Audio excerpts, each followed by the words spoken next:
ನಿನಗಾಗಿ ಭಾಗ 72. ನಿಧಾನವಾಗಿ ದಮಯಂತಿ ತಾನು ಇಲ್ಲಿ ಹೇಗೆ ಬಂದು ಮಲಗಿದೆ? ನಾನು ಹೊರಗೆ ಇದ್ದ ವಿಸಿಟರ್ಸ್ ಏರಿಯಾದಲ್ಲಿ ಕುಳಿತಿದ್ದವಳು ಅಂತ ನೆನಪು ಮಾಡಿಕೊಂಡಳು ಕೂಡ ಅವಳಿಗೆ ನೆನಪಾಗುತ್ತಿಲ್ಲ. ನಾನು ಯಾವಾಗ ವಿಕ್ರಮ್ನ ಬಾಹುಗಳಲ್ಲಿ ಬಂದಿಯಾಗಿದ್ದೆ ಆಗ ನನಗೆ ಎಚ್ಚರವಾಗಿದ್ದು. ಅವರು ನನ್ನ ಬಟ್ಟೆಯನ್ನು ಸಂಪೂರ್ಣವಾಗಿ ತೆಗೆಯುತ್ತಿದ್ದರು. ಆ ಸಂದರ್ಭದಲ್ಲಿ ಇಲ್ಲಿಗೆ ಹೇಗೆ ಬಂದೆ, ಹೇಗೆ ಇದ್ದೆ ಅನ್ನುವ ಪ್ರಶ್ನೆಗಳಿಗೆ ಅವಕಾಶವಿರಲಿಲ್ಲ. ಅವರನ್ನು ಸೇರಬೇಕಿತ್ತು. ವಿಕ್ಕಿ ಮಾಡುವ ಷಡ್ಯಂತ್ರಗಳಿಂದ ಎಲ್ಲಿ ನಮ್ಮಿಬ್ಬರ ಸಂಬಂಧ ಹಾಳಾಗಿ ಹೋಗುತ್ತದೆ, ವಿಕ್ರಮ್ ನನ್ನನ್ನು ಬಿಟ್ಟು ಬಿಡುತ್ತಾರೆ ಅನ್ನುವ ಭಯದಿಂದ ಮಗುವಿನ ಬಗ್ಗೆ ನಾನು ಯೋಚನೆ ಮಾಡುವ ಪರಿಸ್ಥಿತಿಯಲ್ಲಿ ಇರಲಿಲ್ಲ. ದೇವರ ದಯೆ ಇದ್ದಂತೆ ಆಗುತ್ತದೆ. ನನಗೆ ವಿಕ್ರಮ್ ಬೇಕು. ವಿಕ್ರಮ್ ನನ್ನ ಪಾಲಿನ ಉಸಿರು. ಉಸಿರಾಡದೆ ಮನುಷ್ಯ ಇರಲು ಸಾಧ್ಯವಿಲ್ಲ. ವಿಕ್ರಮ್ ಇಲ್ಲದೆ ನಾನು ಇರಲು ಸಾಧ್ಯವೇ ಇಲ್ಲ ಅಂತ ಅಂದುಕೊಳ್ಳಬೇಕಾದಾಗ ತುಂಬ ಮುಗ್ಧವಾಗಿ ಮಲಗಿದ್ದ ವಿಕ್ರಮ್ನನ್ನು ನೋಡಿದಳು. ಸಂಪೂರ್ಣವಾಗಿ ತೃಪ್ತಿಯಿಂದ ವಿಕ್ರಮ್ ಮಲಗಿದ್ದಾರೆ. ಮುಖದಲ್ಲಿ ಒಂದು ಸಮಾಧಾನಕರವಾದ ನಗುವಿದೆ. ನಮ್ಮಿಬ್ಬರದು ಹೆಚ್ಚು ಕಡಿಮೆ 3 ತಿಂಗಳು ಆಗಿ ಹೋಗಿದೆ ಮದುವೆ ಆಗಿ. ಇನ್ನೂ ಮೊದಲ ರಾತ್ರಿ ಆಗಿಲ್ಲ. ಅದು ಹೇಗೆ ಸಾಧ್ಯ? ವಿಕ್ರಮ್ ಏನನ್ನು ಯಾವುದನ್ನು ತಡೆದುಕೊಳ್ಳುವುದಿಲ್ಲ. ಈಗ ಬೇಕು ಅಂದರೆ ಆಗಬೇಕು. ಆ ರೀತಿಯ ಮನುಷ್ಯ ಕೇವಲ ನನ್ನ ಮಾತುಗಳಿಗೆ ಬೆಲೆ ಕೊಟ್ಟು ಇಷ್ಟು ದಿನ ನನ್ನಿಂದ ದೂರವಿದ್ದರು. ಅವರ ಋಣ ನನ್ನ ಮೇಲೆ ತುಂಬ ಇದೆ ಅಂತ ಎಮೋಷ್ನಲ್ ಆದೆ. ನನ್ನ ಕಣ್ಣುಗಳಿಂದ ನನಗೆ ತಿಳಿಯದೆ ಕಣ್ಣೀರು ಬರುತ್ತಿತ್ತು. ವಿಕ್ರಮ್ನ ಬಳಿ ನಿಧಾನ ಹೋಗಿ ಹೋದೆ. ಆದರೆ ಕೆಲವೊಮ್ಮೆ ಕಣ್ಣಿಗೆ ಕಾಣದ ಪ್ರೀತಿ ನಿಜವಾಗಿದ್ದರೆ ಅದು ಮನಸ್ಸಿಗೆ ಕಾಣುತ್ತದೆ ಅಂತ ಹೇಳುತ್ತಾರೆ ಅಲ್ಲವೇ? ನಾನು ಹತ್ತಿರ ಹೋದಂತೆ ವಿಕ್ರಮ್ ಕೇವಲ ನನ್ನ ಉಸಿರಾಟದಿಂದ ನನ್ನನ್ನು ಗುರುತು ಹಿಡಿದು ಕಣ್ಣು ಮುಚ್ಚಿಕೊಂಡೇ ಇನ್ನೂ ಅರೆಪ್ರಜ್ಞಾವಸ್ಥೆಯಲ್ಲಿ ಇರುವ ಅವರು ನನ್ನ ತುಟಿಗಳಿಗೆ ಬಂದು ದೀರ್ಘವಾಗಿ ಮುತ್ತನ್ನು ಕೊಡುತ್ತಿದ್ದಾರೆ. ನನ್ನ ಸೊಂಟವನ್ನು ಅವರ 2 ಬಲಿಷ್ಠವಾದ ಕೈಗಳಿಂದ ಹಿಡಿದುಕೊಂಡರು.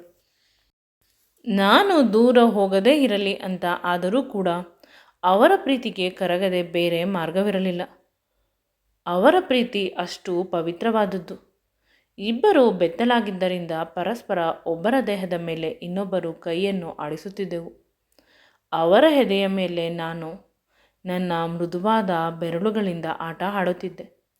ನಮ್ಮಿಬ್ಬರ ಮುತ್ತಿನ ಮಿಲನ ಆದ ನಂತರ ನನಗೆ ಅತ್ತೆ ವಿಷಯ ನೆನಪಾಗಿ ವಿಕ್ರಮ್ ಬಳಿ ಏನೋ ಹೇಳಲು ಹೋದೆ. ಆಗಲೂ ಕೂಡ ವಿಕ್ರಮ್ ನನ್ನ ಬಾಯನ್ನು ಅವನ ಕೈಗಳಿಂದ ಮುಚ್ಚಿದರು. ಏನು ಹೇಳಬೇಡ, ಸ್ವಲ್ಪ ಹೊತ್ತು ಇಲ್ಲಿ ಇದೇ ರೀತಿ ಇರೋಣ ಅಂತ. ಆದರೆ ನಾನು ಅತ್ತೆಯ ವಿಷಯವನ್ನು ಹೇಳಲೇಬೇಕಿತ್ತು, ವಿಧಿಯಿಲ್ಲದೆ. ಪದೇ ಪದೇ ನನ್ನ ಪರದಾಟವನ್ನು ನೋಡಿ ಅವರು ನನ್ನ ಬಾಯಿ ಮೇಲೆ ಇಟ್ಟಿದ್ದ ಕೈಯನ್ನು ತೆಗೆದರು. ಏನು ವಿಷಯ ಅಂತ ಕೇಳಿದಾಗ ನಾನು ಅತ್ತೆ ವಿಷಯವನ್ನು ಹೇಳಿದೆ, ಅವರ ಅಮ್ಮನ ವಿಷಯ. ಆಗ ನೆನಪಾಗಿ ಅವರು ಬೇಗ ರೆಡಿಯಾಗು, ಇಬ್ಬರು ಆಸ್ಪತ್ರೆಗೆ ಹೋಗೋಣ, ಆಗಲೇ ಕಿರಣ್ ಬಂದಿರಬಹುದು ಅಂತ ಹೇಳಿ ಅವರ ಫೋನನ್ನು ಸ್ವಿಚ್ ಆನ್ ಮಾಡಿದರು. ನಂತರ ತುಂಬ ಕಾಲ್ ಕಿರಣ್ ಕಡೆಯಿಂದ ಬಂದಿತ್ತು. ಆಗ ಅವರು ಗಾಬರಿಯಾಗಿ ಕಾಲ್ ಮಾಡಿದಾಗ ಕಿರಣ್ ಮೊದಲು ಬೈದರು. ಎಷ್ಟು ಸಮಯದಿಂದ ನಿನಗೆ ಕಾಲ್ ಮಾಡುತ್ತಿರುವುದು?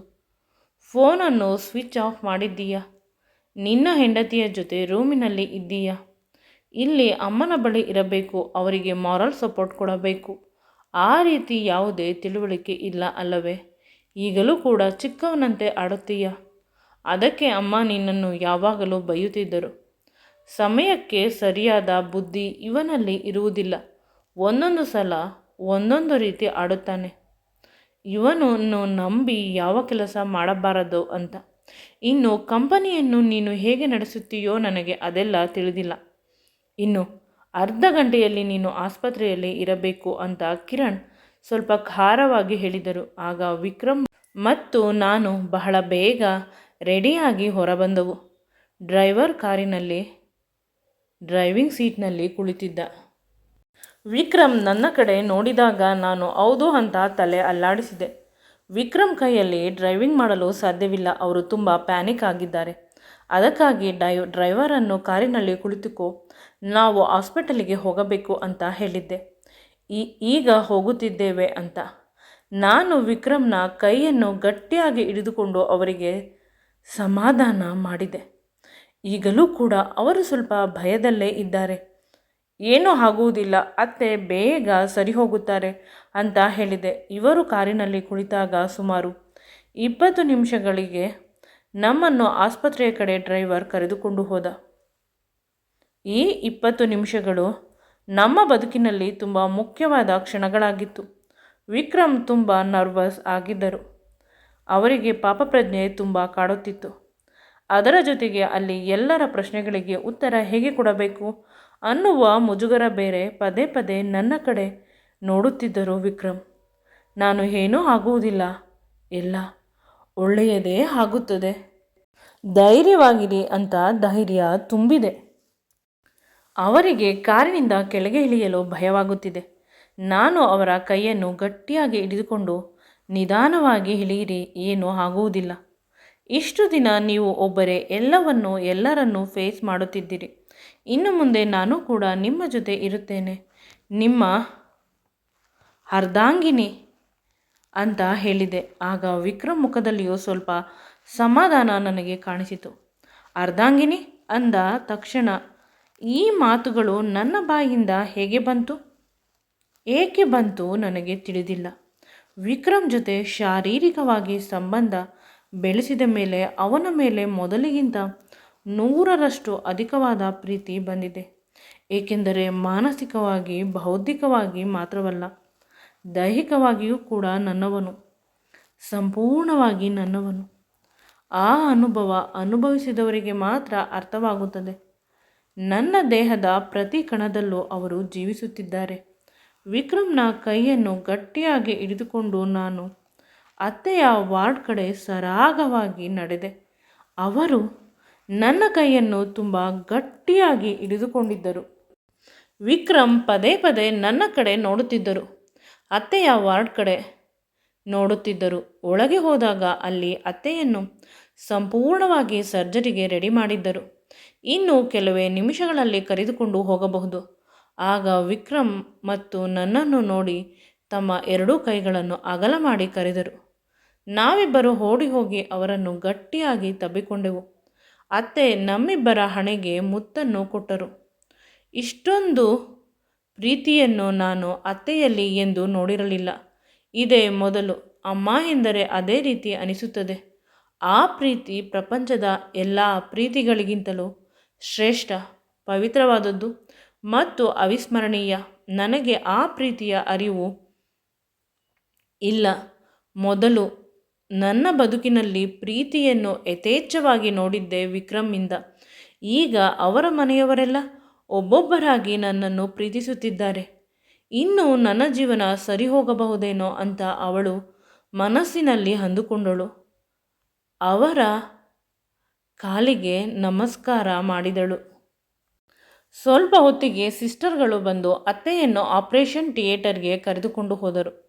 ಅವರು ಅಲ್ಲಿಗೆ ಹೋಗುವುದಕ್ಕಿಂತ ಮುಂಚೆ ತುಂಬ ಮಾತುಗಳನ್ನು ನಾನು ಮಾತನಾಡಬೇಕಿತ್ತು. ಅವರಿಗೆ ನನ್ನ ಕಷ್ಟಗಳನ್ನು, ನಾನು ಅವರನ್ನು ಎಷ್ಟು ಪ್ರೀತಿಸುತ್ತೇನೆ ಅದೆಲ್ಲವನ್ನು ಒಮ್ಮೆ ವಿವರಿಸಿ ಹೇಳಬೇಕಿತ್ತೇನೋ. ಆಗ ಮನಸ್ಸಿಗೆ ಸ್ವಲ್ಪ ಸಮಾಧಾನವಾಯಿತು. ಅವರಿಗೆ ಏನೂ ಆಗುವುದಿಲ್ಲ, ಅವರು ಬೇಗ ಹುಷಾರಾಗಿ ಬರುತ್ತಾರೆ. ನೀನು ಏಕೆ ಅತ್ತೆ ಇದೇ ಕೊನೆ ಬಾರಿ ಸಿಗುತ್ತಾರೆ ಅಂತ ಯೋಚಿಸುತ್ತಾ ಇದ್ದೀಯ? ಅಷ್ಟೊಂದು ಕೆಟ್ಟದಾಗಿ ಯೋಚಿಸಬೇಡ ಅಂತ ಮನಸ್ಸು ಪದೇ ಪದೇ ಹೇಳಿತು. ನನಗೂ ಕೂಡ ಅದು ಸರಿ ಅಂತ ಅನಿಸಿತು. ವಿಕ್ರಮ್ ಮೂಲೆಯಲ್ಲಿ ಕುಳಿತುಕೊಂಡು ಕಣ್ಣೀರು ಹಾಕುತ್ತಿದ್ದರು. ನಾನು ಕೂಡ ಅವರ ಪಕ್ಕ ಕುಳಿತೆ. ಅವರು ನನ್ನನ್ನು ನೋಡಿದರೂ ಕೂಡ ಅಳುತ್ತಿದ್ದರು. ಅವರ ದುಃಖ ಹೇಳತೀರದು. ನಾನು ನನ್ನ ಚೂಡಿದಾರದ ವೇಲಿನ ತುದಿಯಿಂದ ಅವರ ಕಣ್ಣೀರನ್ನು ಒರೆಸುತ್ತಿದ್ದೆ. ಅಷ್ಟರಲ್ಲಿ ಅಜ್ಜಿ ನಮ್ಮ ಬಳಿ ಬಂದರು. ವಿಕ್ರಮ್ ಮತ್ತು ನಾನು ಇಬ್ಬರೂ ಕೂಡ ತಲೆ ಬಗ್ಗಿಸಿದೆವು ಅಜ್ಜಿಯನ್ನು ನೋಡಿ. ಏಕೆಂದರೆ ಸೆಕ್ರೆಟರಿ ಆಲ್ರೆಡಿ ಹೇಳಿಬಿಟ್ಟಿದ್ದರು ನಾವಿಬ್ಬರು ಒಂದೇ ರೂಮಿನಲ್ಲಿ ಇದ್ದೇವೆ ಅಂತ. ಇದರಿಂದ ಅಜ್ಜಿಗೆ ಅರ್ಥವಾಗಿರುತ್ತದೆ ಒಳಗಡೆ ಏನೇನೋ ಆಗಿದೆ ಅಂತ. ಅಜ್ಜಿಗೆ ಎಲ್ಲ ಗೊತ್ತಾಗಿ ಹೋಗಿದೆ. ನಾನು ಹೇಗೆ ಮುಖ ತೋರಿಸುವುದು ಅಂತ ನಾನಾದರೆ ವಿಕ್ರಮ್ ಕೂಡ ಅದೇ ಪಾಡು. ಅಜ್ಜಿ ನಿಧಾನವಾಗಿ ಸ್ವಲ್ಪ ನಕ್ಕರು. ಇದು ಆಸ್ಪತ್ರೆ. ಇಲ್ಲಿ ನಾನು ಜೋರಾಗಿ ನಗಬಾರದು. ಮನೆಯಾಗಿದ್ದರೆ ಜೋರಾಗಿ ನಗುತ್ತಿದ್ದೆ.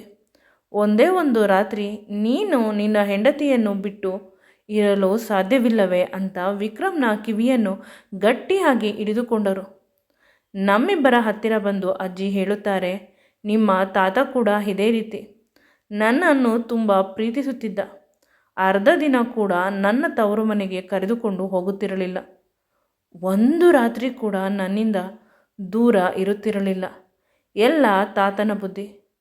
ದಮಯಂತಿಗೆ ಏನಾದರೂ ಜಾಸ್ತಿ ಕಾಟ ಕೊಟ್ಟರೆ ಅಷ್ಟೇ ಅಂತ ಅವನ ಕಿವಿಯನ್ನು ಜೋರಾಗಿ ಗೆಲ್ಲಿದರು ಅಜ್ಜಿ. ಮುಂದೆ ಈ ವಿಡಿಯೋ ನಿಮಗೆ ಇಷ್ಟವಾಗಿದ್ದಲ್ಲಿ ನನ್ನ ಚಾನಲನ್ನು ಲೈಕ್ ಮಾಡಿ, ಶೇರ್ ಮಾಡಿ ಮತ್ತು ಸಬ್ಸ್ಕ್ರೈಬ್ ಮಾಡಿ. Thank you for watching.